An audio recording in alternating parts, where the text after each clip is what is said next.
How's it going, guys? I hope you're doing well.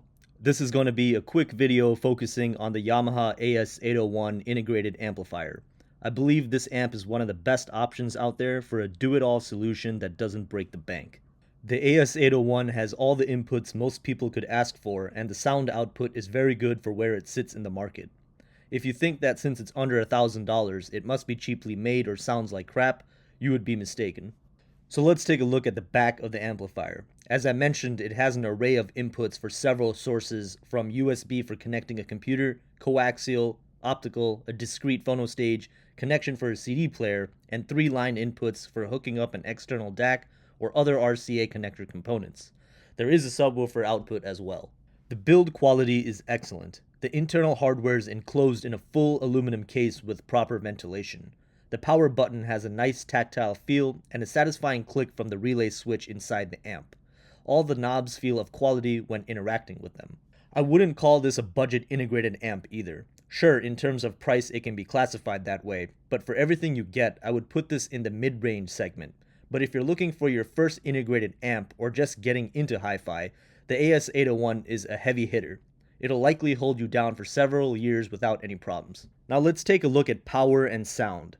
Rated at 100 watts per channel at 8 ohms, this amp has more than enough power to drive most speakers without issue. Both my Wharfedale Evo 4.4 and Linton are powered by the 801, and I find them to pair well. There's no distortion at higher volume, and plays nice and clear at lower volumes. The amp is 4 ohm compatible, so it can be paired with many speakers on the market without overloading the system. It is true that higher quality, lower watt output amps may sound better, but I personally do not think the AS801 has any negative sound issues. Like the good old saying, it's better to have it and not need it than need it and not have it. Dynamic range is very good, and details are not lost during quiet passages in music. Bass output is accurate and not overly exaggerated, providing clean and tight weight in the room. The mid-range is overall precise and spacious without sounding washed out or muffled. Vocals and instruments sound natural and smooth yet detailed. The treble is also nicely balanced, bringing out the micro details from high frequencies without sounding overly analytical. At times, it may sound a bit bright if the recording is poorly mastered, but never harsh. I personally do not think it's a deal breaker. The 801 matches well with warmer sounding speakers, but may also sound good with forward or bright speakers. It really depends on your sound preference. I use pure direct mode most of the time when listening to music, which uses the shortest signal path for added purity. The CD direct mode matches your CD player's signal to attain a better signal to noise ratio. With all these features, you get a lot of different ways to dial in your ideal sound. You can hook up your headphones using a quarter jack. I personally am not a headphone user outside of AirPods, so I'm unable to give you any information, but it is possible if you intend to listen via headphones. A nice touch with this amp is being able to hook up 2 separate speakers listed as A and B. There's a selector at the front panel you can choose from, or you can also play both speakers at the same time.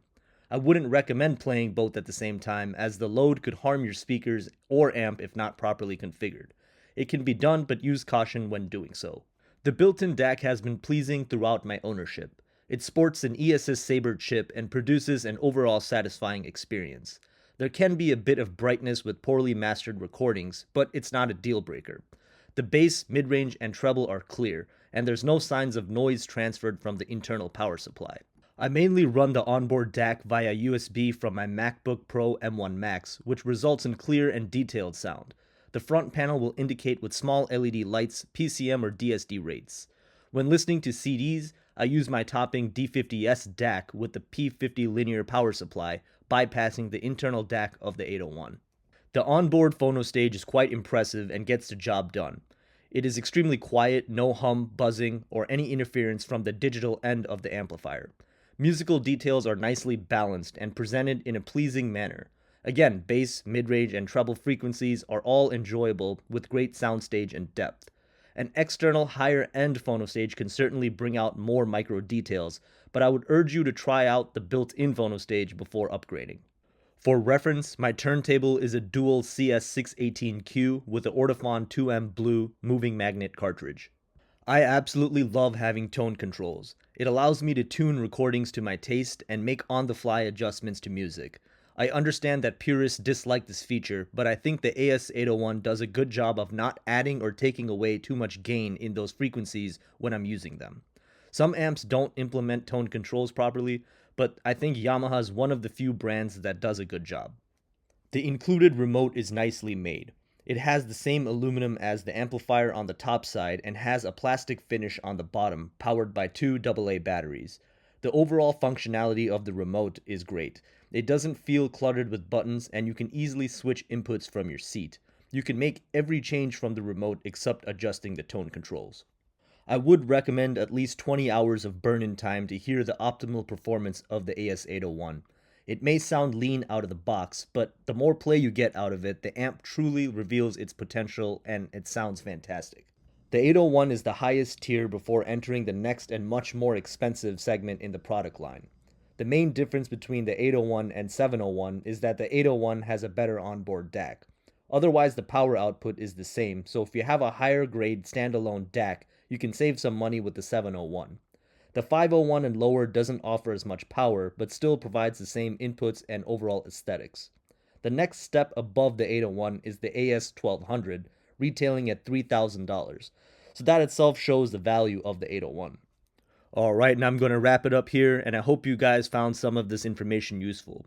I have owned this integrated amp for over 2 years now, and I would recommend it to anyone. For a sub $1,000 unit, this thing seriously kicks some ass. Prices are going up these days, so I would buy one soon if you're contemplating on it. As always, these reviews are my own, not sponsored or paid for. Keep it real, take care, and I'll catch you in the next one.